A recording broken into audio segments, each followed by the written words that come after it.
Please subscribe Ito Money Vlog.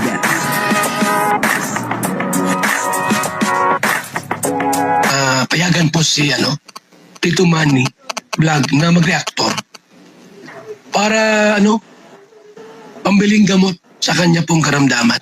John Carr, papunta ng Vietnam, pero parang hindi po kasama si Carla, ang sabi ay susunod, baka prank lang ito. Alam naman po natin, na may mga ganitong pangyayari, katulad po nung nakaraan, di ba?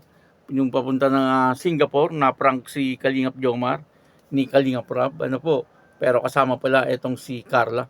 At ang sabi, may magpo-propose, doon sa Vietnam.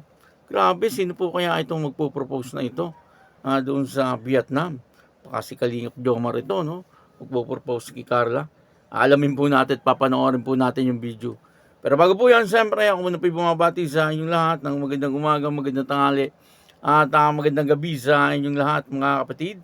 Saan man kayo ng panig ng mundo naroon ngayon, ay mag-iingat kayo palagi at pagpalain kayo ng ating Panginoon. Maraming salamat din po sa patuloy na tumatangkilik sa aking YouTube channel at nanonood sa aking video reaction. Patuloy lang po natin suportahan sila Kuya Bal Santos Matubang, Kalingap Rob, Ate Edna Vlog, Jack Tapia, at siyempre yung mga kasamahan ko po sa Karepa na reactor.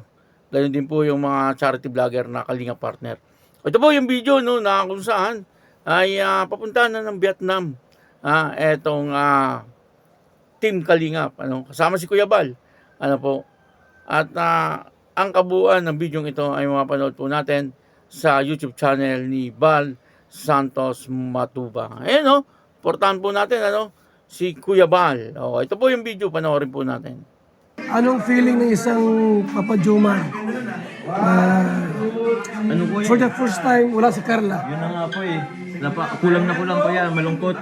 Kasi dapat kasama po natin si Carla. Kaso, yun nga po, hindi nasahan, may exam. Kaya malungkot, parang kulang po. Pero sabi mo, may chance na makahabol.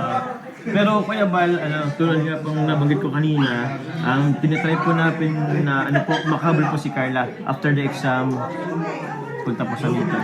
So may chance po na makasama. May chance na makasama. So ano mo sabi mo sa mga sponsors natin sa trip to Vietnam ngayon? Yun, salamat po sa lahat po na nag-sponsor po sa Vietnam. Maraming salamat po.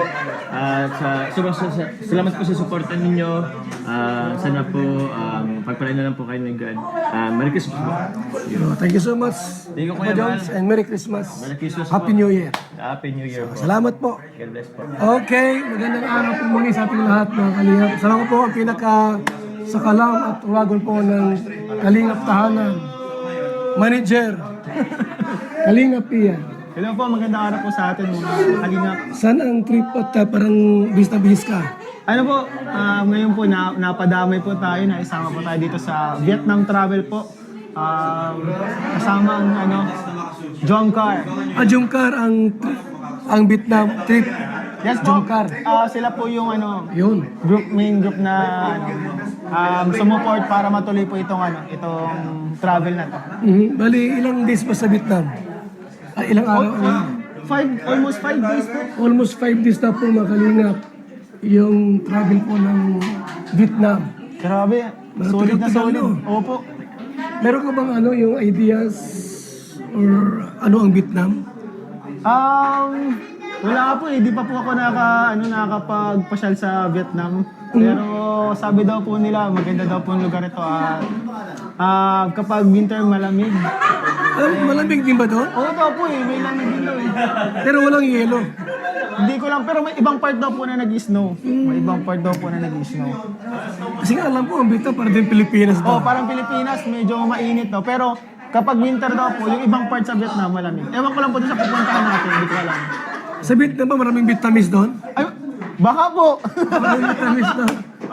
Kasama mo si Mrs. mo, hindi Hindi kasama? po kasama si Mrs. Yun nga po, nakakalungkot talaga. Kahit masayang lugar yung pupunta natin, talagang pag may pamilya ka na may part na malungkot kapag may iwan mo sila. Ayun, so ang alis papuntang Vietnam ay ngayon din. Yes po, mamaya po, alisan.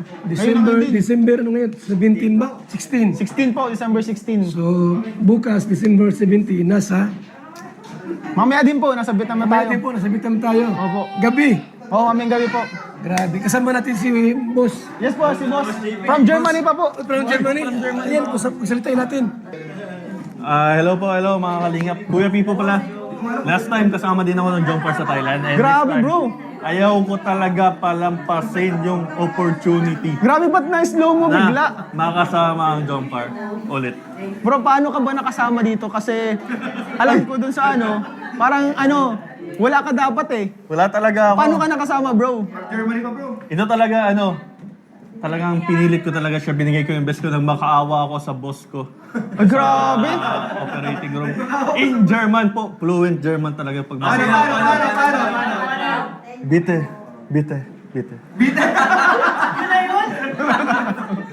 Payagan yung umuwi ng Pilipinas, sabi ko.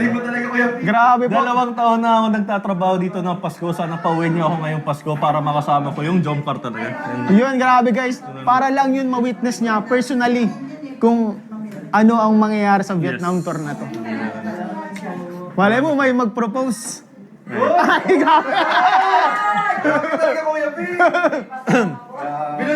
Hindi kasi may girlfriend si Kuya P sa Vietnam eh. ako talaga. Yan lang. Maraming Video salamat. lang, guys. Maraming salamat. Salamat po. Yun nga po, patungo na ng Vietnam, etong sila Kalingap Jomar, kasama si Kuya Bal.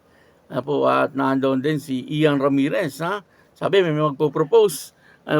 Si Papa P. Magpo-propose sa Vietnam. Ang problema ay wala daw pong kasamang girlfriend. At dito nga, ang sabi ni Kalingap Jomar, ay hindi kasama etong si Carla, Kaya medyo malungkot etong si Kalingap Jomar. Kasi first time niya pong hindi makasama etong si Carla. Kasi may exam daw po eh. At ang sabi ay ginagawa daw po ng paraan para sa ganun ay makasunod. Parang ang tingin ko ay parang prank lang, Baka kasama na etong si Carla. Hindi ko lang po alam sa mga ibang vlog, baka doon ay nasabi na kasama etong si Carla, doon po sa Vietnam.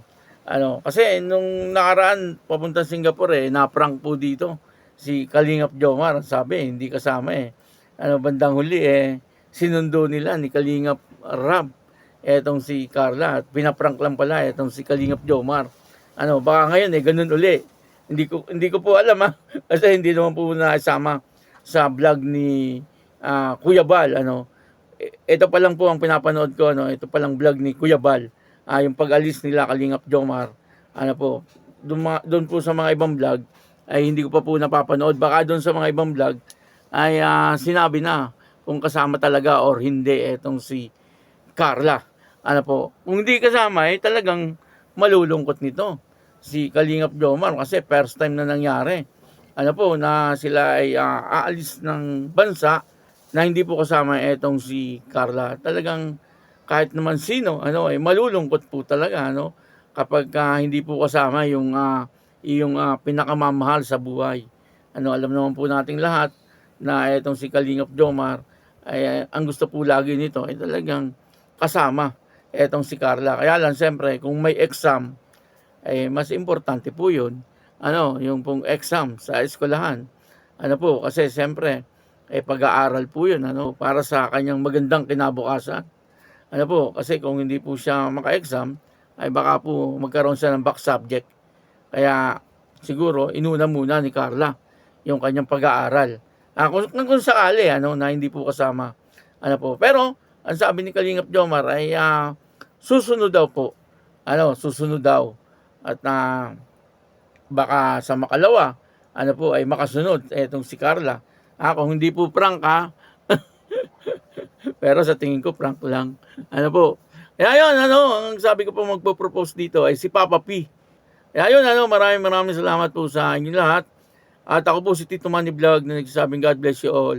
Diyos mabalos.